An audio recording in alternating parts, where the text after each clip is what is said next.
اللہ الرحمن الرحیم۔ سامعین ناظرین السلام علیکم۔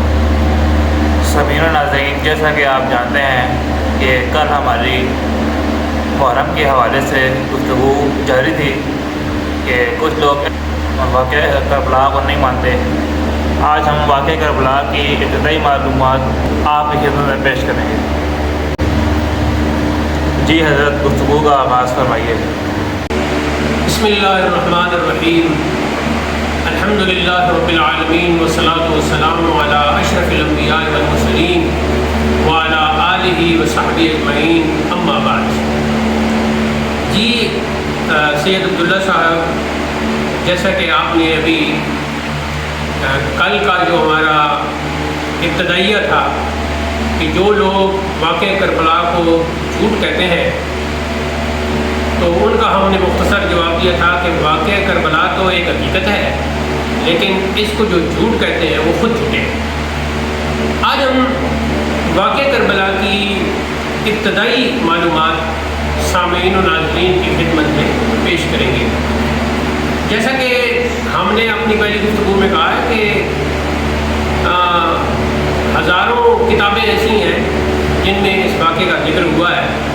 خود خاکسار نے بھی نثر میں اور نظم دونوں میں اس واقعے کو بیان کیا ہے۔ میری کتاب مناقب سید الشہداء، اس میں بھی شہادت کا واقعہ بیان کیا گیا ہے، جو انشاءاللہ ہم کو اس کا انٹروڈکشن کروائیں گے۔ اور دوسرا میرا رسالہ واقعہ کربلا کے حوالے سے ہم نے شائع کیا تھا، یہ صدر الافاضل مولانا نعیم الدین مراد آبادی کی کتاب سوانح کربلا سے ماخوذ ہے۔ ایسی ہی میری مثنوی شرح گلبقبا، جس میں امام عالی مقام کی مناقب بھی ہیں اور ساتھ ہی ساتھ واقعہ کربلا کو بھی بیان کیا گیا ہے، تو وہ بھی انشاءاللہ ہم مثنوی بھی آپ کی خدمت میں پیش کریں گے۔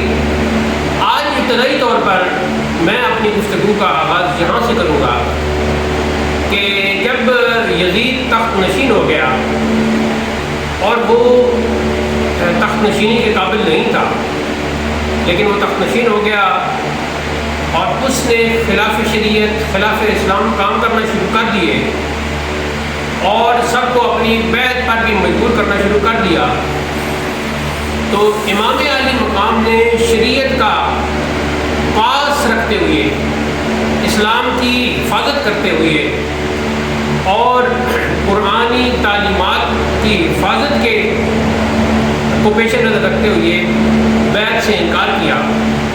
اس وقت آپ مدینہ منورہ میں تھے، تو آپ خود سوچیں کہ جب امام عالی مقام نے مدینہ منورہ چھوڑا ہوگا تو کتنا مشکل وقت ہوگا، کتنی پریشانی اور مصیبت کی گھڑی ہوگی۔ میں یہاں حضرت صدر الافاضل کے الفاظ میں جو حضرت امام عالی مقام کی مدینہ طیبہ سے جو ریلت ہے، یعنی وہاں سے جو آپ نے ریلت کی، مدینہ منورہ کو داغ فراق دیا، جدائی مول لی، تو تھوڑا سا میں وہ پڑھتا ہوں۔ فرماتے ہیں، مدینہ سے حضرت امام کی ریلت کا دن اہل مدینہ اور خود حضرت امام کے لیے کیسے رنج و اندوہ کا دن تھا۔ اطراف عالم سے تو مسلمان وطن ترک کر کے، اعزا و احباب کو چھوڑ کر مدینہ طیبہ میں حاضر ہونے کی تمنا کرے، دربار رسالت کی حاضری کا شوق دشوار گزار منزلیں اور بیر و بر کا طویل اور خوفناک سفر اختیار کرنے کے لیے بےقرار بنا دے، ایک ایک لمحہ کی جدائی انہیں شاق ہو، اور فرزند رسول صلی اللہ تعالیٰ علیہ وسلم جوار رسول سے ریلت کرنے پر مجبور ہو۔ یعنی باقی لوگ تو اپنے وطن کو چھوڑ کر طرح طرح کی سفر کی صحبتیں سہ کر مدینہ منورہ حاضر ہوتے ہیں، لیکن ادھر کیا ہو رہا ہے کہ خود جو نواس رسول ہے وہ مدینہ پاک چھوڑ رہے ہیں۔ اس وقت کا تصور دل کو پاش پاش کر دیتا ہے جب حضرت امام حسین رضی اللہ تعالیٰ عنہ بارادہ رخصت آستانہ قدسیہ پر حاضر نہیں ہوں گے، اور دیدہ خونبار نے اشک غم کی بارش کی ہوگی، دل درد مند غم مہجوری سے گھائل ہو گیا ہوگا۔ یعنی جب جدا ہو رہے ہوں گے، جب آخری سلام کیا ہوگا حضور حضور کی بارگاہ میں تو کیا دردناک منظر ہوگا۔ آگے فرماتے ہیں جد کریم علیہ الصلوۃ والسلام کے روضہ طاہرہ سے جدائی کا صدمہ حضرت امام کے دل پر رنج و غم کے پہاڑ توڑ رہا ہوگا۔ اہل مدینہ کی مصیبت کا بھی کیا اندازہ ہو سکتا ہے۔ دیار حبیب کے فدائی اس فرزند کی روایات سے اپنے قلب مجروح کو تسکین دیتے تھے، یعنی جو مدینہ منورہ کے ساکن تھے وہ تو حضور کی جدائی کے بعد ان شہزادوں کو دیکھتے تھے، ان نوازوں کو دیکھتے تھے، امام عالی مقام کی زیارت کر کے اپنے زخمی دل کو سکون پہنچاتے تھے، اپنے غمگین دل کو راحت پہنچاتے تھے، لیکن آج وہ فرزند رسول وہاں سے رخصت ہو رہا تو اہل مدینہ کس حالت میں ہوں گے۔ آگے فرماتے ہیں کہ ان کا دیدار ان کے دل کا قرار تھا، آج یہ قرار دل مدینہ طیبہ سے رخصت ہو رہا ہے۔ امام علی مقام نے مدینہ طیبہ سے بغم و اندو بادل ناشاد ریلت فرما کر مکہ مکرمہ اقامت فرمائی، یعنی مدینہ پاک سے آپ جدا ہوئے، آخری زیارت کی روضہ رسول کی، آخری سلام کیا اور پھر مکہ کی طرف چل دیے۔ کتنی ہی مشکل وہ گھڑیاں تھیں۔ اب اس دوران یہ آپ کو ذہن میں رہنا چاہیے اور آگے ہم انشاءاللہ اگلی نشست میں تفصیل سے بیان کریں گے کہ ایک تو شام میں جو یزید کی تختگاہ تھی اس میں یعنی حضرت میں پڑھ دیتا ہوں عبارت کہ یزیدیوں کی کوششوں سے اہل شام سے جہاں یزید کی تختگاہ تھی یزید کی رائے مل سکی اور وہاں کے باشندوں نے اس کی بیعت کی۔ اہل کوفہ امیر معاویہ کے زمانہ ہی میں حضرت امام حسین رضی اللہ تعالیٰ عنہ کی خدمت میں درخواستیں بھیج رہے تھے، یعنی حضرت امیر معاویہ کی زندگی میں ہی کوفہ والوں نے، کوفہ عراق میں ہے، کوفہ والوں نے اپنی درخواستیں اور اپنے خط بھیجے تھے حضرت امام حسین کو، ٹھیک ہے جی۔ اور کیا ان میں درخواست کی تھی؟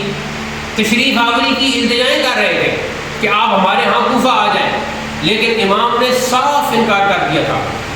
امیر معاویہ کی وفات پر اور یزید کی تخت نشینی کے بعد اہل عراق کی جماعتوں نے متفق ہو کر امام کی خدمت میں درخواستیں بھیجی اور ان میں اپنی نیاز مندی و جذبات عقیدت و اخلاص کا اظہار کیا اور حضرت امام پر اپنے جان و مال فدا کرنے کی تمنا ظاہر کی، یعنی جتنی بھی انہوں نے درخواستیں کی، مکتوبات لکھے، پیغام بھیجے، ان میں اسی طرح تھا۔ آگے حضرت صدر الفاضل لکھتے ہیں کہ اس طرح کے التجا ناموں اور درخواستوں کا سلسلہ بن گیا اور تمام جماعتوں اور فرقوں کی طرف سے 150 کے قریب عرضیاں یعنی خط، عرضیاں، درخواستیں، اپلیکیشنز حضرت امام علی مقام کی خدمت میں پہنچی۔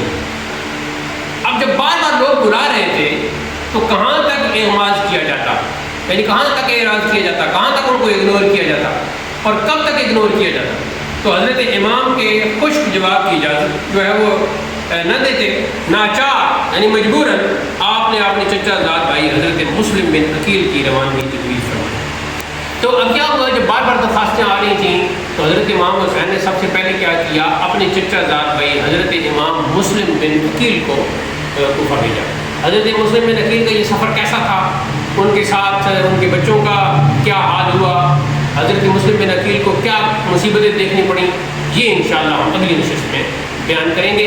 یہ تسلسل سے ہم مختصر پورا واقعہ آپ کی خدمت میں پیش کریں گے۔ آپ ہمارے ساتھ جڑے رہیں، ویڈیوز کو ملاحظہ کرتے رہیں، چینل کو سبسکرائب کریں، ویڈیوز کو لائک کریں، اور اگر آپ کے ذہن میں کوئی ذہن میں کوئی سوال آتا ہو تو کمنٹ باکس میں آپ وہ سوال ضرور لکھیں، چاہے وہ جیسا بھی سوال ہو واقعہ کربلا کے حوالے سے، اور چاہے آپ کا جس فرقے سے بھی تعلق ہے۔ اگر آپ ہماری ویڈیو دیکھ رہے ہیں، یہاں تک اگر آپ نے ہماری ویڈیو دیکھ لی ہے تو اس کا مطلب ہے کہ آپ کی دلچسپی ہے، تو آپ اپنے ذہن میں جو بھی سوال ہے وہ کمنٹ باکس میں لکھیں، ہم انشاءاللہ اس کا جواب دیں گے۔ تو آج کی گفتگو یہیں اختتام پذیر ہوتی ہے۔